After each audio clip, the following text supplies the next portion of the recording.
Assalamualaikum warahmatullahi wabarakatuh. Alhamdulillah, pada hari ini kita masih dapat melaksanakan pembelajaran walaupun tidak langsung bertatap muka, tapi Ibu sangat yakin anak-anak soleh-soleha Ibu masih tetap semangat untuk belajar pada hari ini. Hari ini kita masuk ke pelajaran keempat. Masih sama ya nak, seperti minggu lalu. Tapi materi kita pada hari ini yaitu tentang peduli lingkungan. Sebelum kita mulai pelajaran pada hari ini, marilah kita sama-sama berdoa. A'udzubillahi minasyaitonirrajim. Bismillahirrahmanirrahim.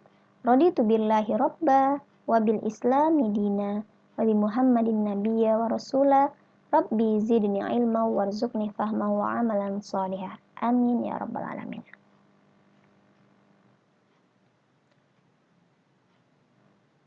Peduli lingkungan.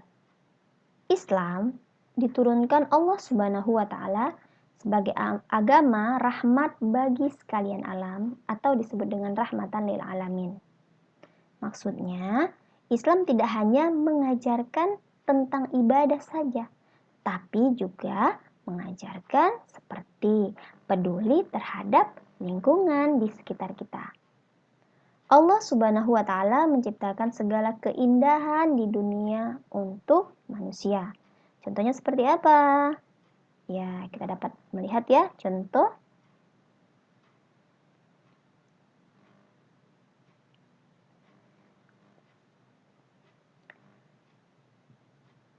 Untuk memenuhi kebutuhan hidup manusia, maka Allah menundukkan langit, air, bumi, gunung, hutan, dan sebagainya untuk kebutuhan hidup manusia. Allah menciptakan manusia sebagai pemimpin atau penguasa di muka bumi ini. Maka, karena Allah telah memberikan kebutuhan hidup kepada manusia, kewajiban kita yaitu menjaga kelestarian alam yang telah Allah anugerahkan, berikan kepada kita. Tetapi apabila kita tidak peduli terhadap lingkungan di sekitar kita, maka akan menyebabkan kerusakan lingkungan itu sendiri. Contohnya, hutan. Hutan yang tidak dijaga, dilestarikan dengan baik, dengan cara menebang pohon sembarangan, maka akan menimbulkan banjir, tanah longsor. Siapa yang rugi? Yang merugi adalah manusia itu sendiri. Karena siapa? Karena ulah tangan manusia sendiri. Maka bagaimana cara kita untuk melestarikan lingkungan? Ya, yang pertama yaitu membuang sampah pada tempatnya.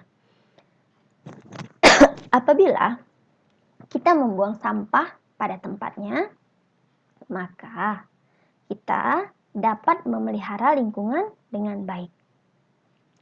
Nabi Muhammad melarang 3 perilaku yang tidak baik. Apa saja?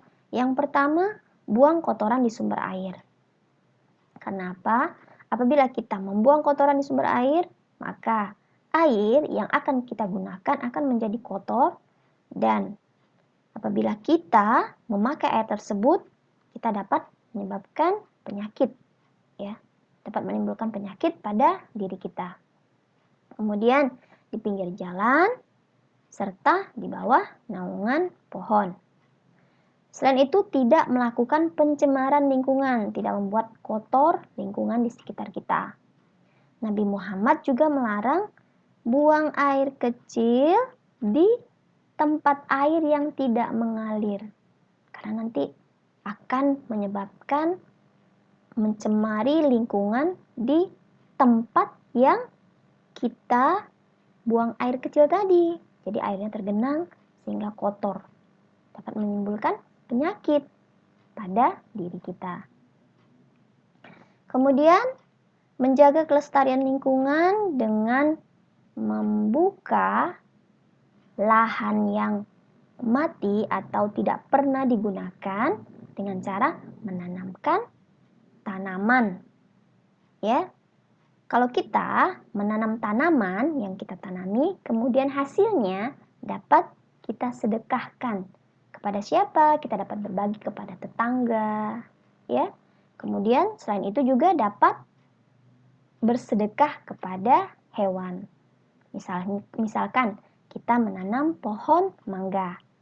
Pada saat kita menanam pohon mangga, kemudian tumbuh besar dan pohon mangga tersebut berbuah, maka buahnya kita dapat bagikan ke tetangga kita, dapat merasakan buah tersebut. Selain itu juga, hewan atau binatang-binatang lain juga dapat menikmatinya. Contohnya, semut, ya, semut juga dapat menikmati buah tersebut. Atau kelelawar juga pada malam hari dia mau memakan buah tersebut. Tugas untuk anak ibu pada hari ini yaitu mempraktekkan contoh perilaku hidup bersih dan sehat dalam kehidupan sehari-hari. Boleh berupa video ataupun foto. Contohnya seperti apa? Seperti ini ya nak. Ini contoh perilaku kehidupan sehari-hari dalam menjaga kebersihan dan kesehatan pada diri kita. Demikianlah pembelajaran kita pada hari ini. Semoga anak-anak ibu dapat menjaga kebersihan, kesehatan pada diri dan di sekitar kita. Dan juga peduli terhadap lingkungan agar tidak menimbulkan kerusakan dan merugikan pada diri kita sendiri. Kita akhiri pembahasan materi pada hari ini dengan mengucapkan Alhamdulillahirrahmanirrahim. Wabillahi taufiq wal hidayah. Assalamualaikum warahmatullahi wabarakatuh.